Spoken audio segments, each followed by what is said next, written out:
ఇప్పుడు జగన్మోహన్ రెడ్డి మెడలు ఉంచుతానన్నారు మేడం.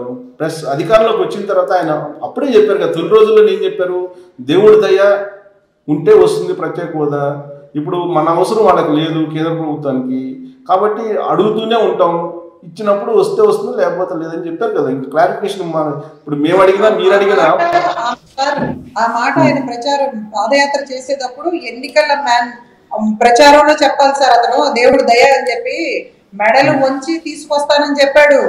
తర్వాత కేంద్రం బీజేపీ అధికారంలోకి వచ్చిన తర్వాత మెడలు వంచడం కాదు, వాళ్ళ మెడలు వంచడం కాదు, ఇది మొత్తం సాష్టాంగం పడి వాళ్ళు ఆ కాళ్ళ దగ్గర మోకరిల్లు అడుగుతున్నాం. సో ఇప్పుడు కాంగ్రెస్ తప్ప ఏపీకి శరణ్యం లేదంటారా? No option at all sir. ప్రజలు కూడా అదే కోరుకుంటా ఉన్నారు.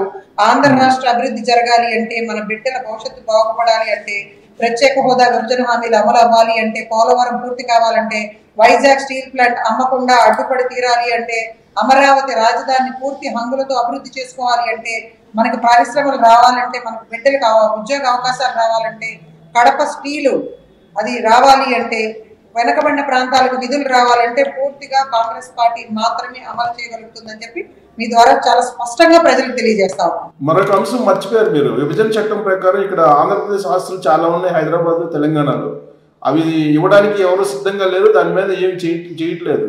మరి అదేం చేస్తారు? దాని గురించి కూడా మేము రీసెంట్ గా మాట్లాడటం జరిగింది. ఆల్రెడీ తెలంగాణలో వచ్చింది కాంగ్రెస్ ప్రభుత్వమే, మేము దానిపైన దృష్టి పెడతాం. అది ఏఐసిసి పెద్దల దృష్టికి కూడా తీసుకెళ్ళడం జరిగింది. వాటన్నిటినీ కూడా మనకు రావాల్సినటువంటి హక్కులన్నిటినీ కూడా సాధించి తీసుకొస్తుంది కాంగ్రెస్ పార్టీ. 9-10 షెడ్యూల్ ప్రకారం దాదాపు 2 లక్షల కోట్ల విలువైన ఆస్తులు ఇక్కడ ఉన్నాయని చెప్పి అంటున్నారు కదా. కాంగ్రెస్ పార్టీ కదా అధికారంలో ఉంది ఇప్పుడు తెలంగాణలో, తీసుకురావచ్చు కదా. మరి మొన్నటి వరకు కేసీఆర్ 10 సంవత్సరాలు అధికారంలో ఉన్నప్పుడు చంద్రబాబు నాయుడు ఏం పీకాడు, జగన్మోహన్ రెడ్డి ఏం పీకాడు. మనకు ఉమ్మడి రాజధానిగా హైదరాబాద్ క్యాపిటల్ గా ఉంది కదా మనకు హైదరాబాద్. కనీసం అక్కడ కూర్చుని సత్తా కూడా ఈ నాయకుడికి లేదు. చేతగానాళ్ళలాగా పారిపోయి వచ్చారు. ఇప్పుడే కదా అధికారంలోకి వచ్చాము, అన్ని అంశాలు మాట్లాడుకుందాం. జగన్మోహన్ రెడ్డి గారు ఎల్లు సిగ్గు లేకుండా కేసీఆర్ ని పలకరించాడు. పక్క రాష్ట్రంలో ఉన్నటువంటి ముఖ్యమంత్రి నిజంగా ఇది రాష్ట్రానికి రావాల్సినటువంటి హక్కులన్నింటినీ కూడా ఆస్తులన్నింటినీ తీసుకురావాలని చెప్పి చిత్తశుద్ధి ఉంటే పక్క రాష్ట్ర ముఖ్యమంత్రి రేవంత్ రెడ్డి గారితో మాట్లాడతాడు కదా, కలిసే ప్రయత్నం చేస్తాడు కదా. కనీసం శుభాకాంక్షలు కూడా తెలియజేయలేదండి. అవును చెప్పాడు కదా రేవంత్ రెడ్డి, బట్ ట్వీట్ చేయలేదు, ఫోన్ చేయలేదు కానీ ట్వీట్ చేశారు కదా, శుభాకాంక్షలు చెప్పారు కదా. కలిస్తేనే కదా సార్ దేనికైనా ఒక సమస్యకు పరిష్కారం ఏర్పడేది. కూర్చుని మాట్లాడుకోవాలి. ఇనిషియేటివ్ ఎవరు తీసుకోవాలి? మన ఆస్తులు మనకి తిరిగి తీసుకురావాలి అంటే, ప్రజలకు న్యాయం చేయాలి అంటే, కాపాడుకోవాలంటే ఇక్కడ నుంచి ఒక ఇనిషియేటివ్ అనేది ఉండాలి కదా. సో ఇప్పుడు అయిపోయింది మేడం, వాళ్ళు ఇప్పుడు 2014 నుంచి ఇప్పటి వరకు వాళ్ళు అయిపోయింది, వాళ్ళు చేయలేకపోయారు, మేము చేస్తామని మీరు అంటున్నారు కదా. మీరు కాంగ్రెస్ పార్టీ అధికారంలోకి వచ్చింది కదా, ఇక్కడ మీరు అక్కడ అధికారంలో ఉన్నా లేకపోయినా మాట్లాడి రేవంత్ రెడ్డి చేతి ఇప్పుడు మరి ఆ 9-10 షెడ్యూల్లో ఉన్న ఆస్తులను తీసుకెళ్ళచ్చు కదా ఆంధ్రప్రదేశ్కి. సార్ గెలిచిన వెంటనే ప్రమాణ స్వీకారం చేయక ముందే రేవంత్ రెడ్డి గారు చాలా మీడియా సాక్షిగా చాలా స్పష్టంగా ప్రకటించడం జరిగింది. నదీ జలాల విషయంలో కానీ, కరెంటు విషయంలో కానీ, అదేవిధంగా ఈ అన్ని అంశాలపైన కూడా మేము క్లియర్ గా పక్క రాష్ట్ర ముఖ్యమంత్రితో కూర్చుని మాట్లాడుకుని సమస్యలను పరిష్కరించుకుంటామని చెప్పి ఆయన ఓపెన్ గా మీడియా ద్వారా ఒక మెసేజ్ ఇస్తే కూడా ఇప్పటి వరకు కూడా ఇనిషియేటివ్ తీసుకున్నటువంటి జగన్మోహన్ రెడ్డిని ప్రశ్నించకుండా మమ్మల్ని అడుగుతారేంటి సార్? ప్రభుత్వం కదా దాన్ని.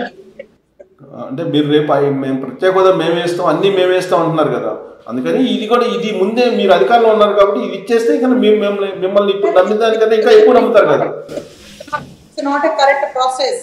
పార్టీ పెద్దలుగా మేము మాట్లాడటానికి అవకాశం లేదు. Government has to take initiative and they have to negotiate with the neighbouring state government sir. అది ఓకే అర్థమవుతుంది. ఇప్పుడు ఉన్నటువంటి సినారియాలో ఒక కాంగ్రెస్ తప్ప ఆంధ్రప్రదేశ్కి వేరే పార్టీ న్యాయం చేయలేదని ఒక నిర్ధారణకు మీరైతే వచ్చేసారు. సో శంకర పద్మశ్రీ గారు నెక్స్ట్ ఎక్కడ పోటీ చేయబోతున్నారు ఎలక్షన్లో? పార్టీ పెద్దలు ఒక నిర్ణయం తీసుకుంటారు. నేనైతే పోటీ చేయడానికి సిద్ధంగా ఉన్నాను. నా అవసరం ఎక్కడ ఉందనిపిస్తే అన్ని రకాలుగా కూడా ఆలోచించి కాంగ్రెస్ పార్టీ పెద్దలు ఒక డెసిషన్ ఇస్తారు. ఎక్కడ పోటీ చేయమంటే అక్కడ పోటీ చేయడానికి నేను సిద్ధంగా ఉన్నాను. అది ఓకే, అధిష్టానం ఎలా చెప్తే అలా చేస్తారండి ఎవరైనా పార్టీలో. బట్ మీకంటూ కాన్స్టిట్యున్సీ ఉంటుంది కదా, ఎంపీనా ఎమ్మెల్యేనా ఏదో ఉంటుంది కదా. అది కూడా నేను పార్టీ డెసిషన్ కి వదిలేశాను సార్, నిజంగా చెప్తున్నాను. I left it to the party leadership. MP MLA కూడా ఇంకా మీరు అసలు అనుకోలేదు సార్? నా సొంత జిల్లా కృష్ణా జిల్లా, ఉమ్మడి కృష్ణా జిల్లాలో అందరికీ కూడా సుపరిచితురాలని. సో దాన్ని బట్టి ఎక్కడ మన అవసరం ఉంది, ఎక్కడ మనం పోటీ చేస్తే మనకి మంచి ఓటు బ్యాంక్ ఫుల్ అవుతుంది అని సర్వేలు జరుగుతూ ఉన్నాయి. సునీల్ కనుగోలు గారి టీం ఆల్రెడీ మంచిగా కూడా విశ్లేషణ చేస్తా ఉన్నారు, సర్వేలు జరుగుతూ ఉన్నాయి. సో సర్వేలు బేస్ చేసుకుని మీరు కూడా గెలుపు గుర్రాలు రాబోతున్నాయి.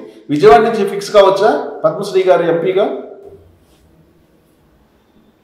Party decision sir, I'm really telling you. I left it to the party and whatever party orders I'm ready to obey, sir.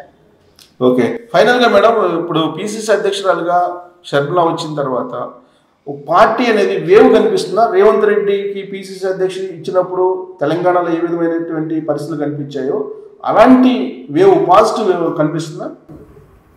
ఆ స్థాయిలో కాకపోయినా సార్, మేము ఊహించని విధంగా కూడా చాలా పెద్ద ఎత్తున పాజిటివ్ సిగ్నల్స్ కనిపిస్తా ఉన్నాయి. మేము ప్రజల మధ్యలోకి కాంగ్రెస్ జెండాలతో వెళ్తా ఉంటే ప్రజలందరూ కూడా బయటకు వచ్చి వేవ్ అవుట్ చేయటం కానీ, చాలా మంచిగా స్వాగతించడం కానీ, మేము పెడుతున్నటువంటి జిల్లాల వారీగా పెడుతున్నటువంటి సమావేశాల్లో స్వచ్ఛందంగా వచ్చి పాల్గొనడం కానీ, వచ్చి మేడం షర్మిలారెడ్డి గారిని కలవాలనే ప్రయత్నం చేయడం కానీ, ఇవన్నీ కూడా చాలా పాజిటివ్ గా కనిపిస్తా ఉంటాయి సార్. సో కొత్త బూస్టింగ్ ఆవిడ ప్రజల తరపున మాట్లాడుతూ ఉన్నారు. కేంద్ర రాష్ట్ర ప్రభుత్వాన్ని ప్రజల గొంతుకై ప్రశ్నిస్తా ఉన్నారు. That's a real fact and people are accepting it. Okay, so ఆ యాక్సెప్టెన్సీ ఎంత అంటే సమీప భవిష్యత్తులో ఈ 2 months లోనే మొత్తం అసలు కంప్లీట్ గా పాలిటిక్స్ ని తారుమారు చేసేటంత కనిపిస్తుందా మార్పు? Absolutely sir. అందుకే కదా జగన్మోహన్ రెడ్డి గారు ఒన్నులో వెనుక స్టార్ట్ అయింది, భయపడతా ఉన్నాడు. లేకపోతే చంద్రబాబు నాయుడు ఎన్ని సభలు పెట్టినా, సమావేశాలు పెట్టినా భయపడినటువంటి జగన్మోహన్ రెడ్డి, మాట్లాడినటువంటి జగన్మోహన్ రెడ్డి ఇమీడియట్ గా ఒక్క రోజులోనే Jaganmohan Reddy, Sajjala Ramakrishna Reddy, Y V Subba Reddy, Dharmana almost state wide ఉన్నటువంటి ఆల్ సీనియర్ లీడర్స్, మంత్రులతో సహా మా మీద అటాక్ చేసే ప్రయత్నం చేస్తా ఉన్నారు. తాజా గారు, రోజా గారు కొద్దిసేపటి క్రితం రెస్పాండ్ అయినట్టున్నారు చాలా సీరియస్ గా తనదైనటువంటి స్టైల్లో.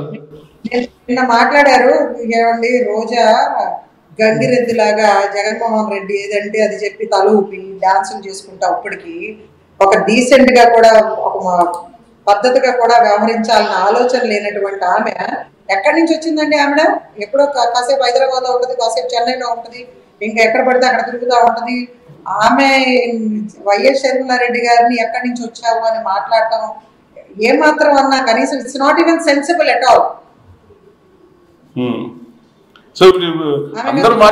ఆమెకు అసలు వైఎస్ షర్మిలారెడ్డి గారి గురించి మాట్లాడే అర్హతే లేదు అని నేను చాలా స్పష్టంగా చెప్తాను సార్.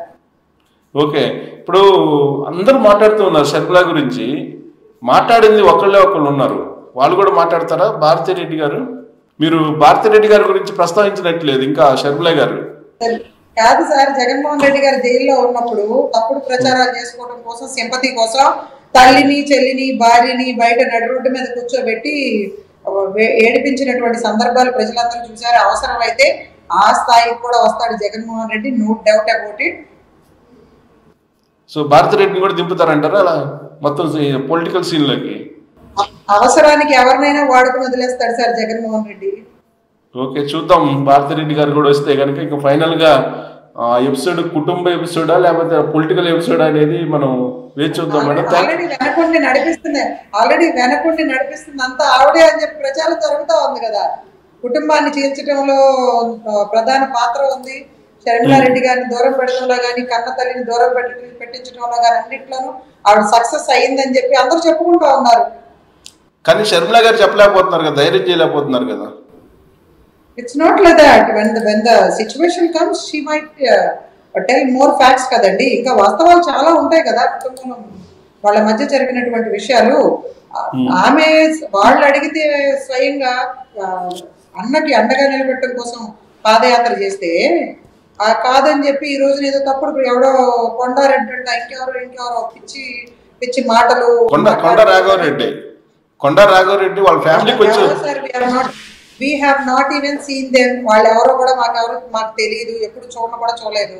ఇటువంటి పిచ్చి కుక్కల చేత ఎంత మాట్లాడిస్తే మాత్రం ఏమవుతుంది సార్? ప్రజలకి వాస్తవాలు అర్థమైపోయినాయి. అయ్యో పాపం వాడుకుని వదిలేశాడు తల్లిని చెల్లిని అని చెప్పి ప్రజలు చాలా బాధపడతా ఉన్నారు. సో ఫస్ట్ ఫేజ్ లో సక్సెస్ అయినట్టేనా Sharmila garu? 200%. Right, thank you very much Padmashri garu. So రాబోయేటువంటి రోజుల్లో రాష్ట్ర ప్రయోజనాల కోసం మీరు, మీతో పాటు షర్మిల గారితో పాటు కాంగ్రెస్ పార్టీ అధిష్టానం మీరు ఏవైతే చెప్పారో వాటన్నిటిని అంగీకరించి రాష్ట్రం న్యాయం చేస్తుంది అని చెప్పి అనుకున్నాం. Thank you very much sir.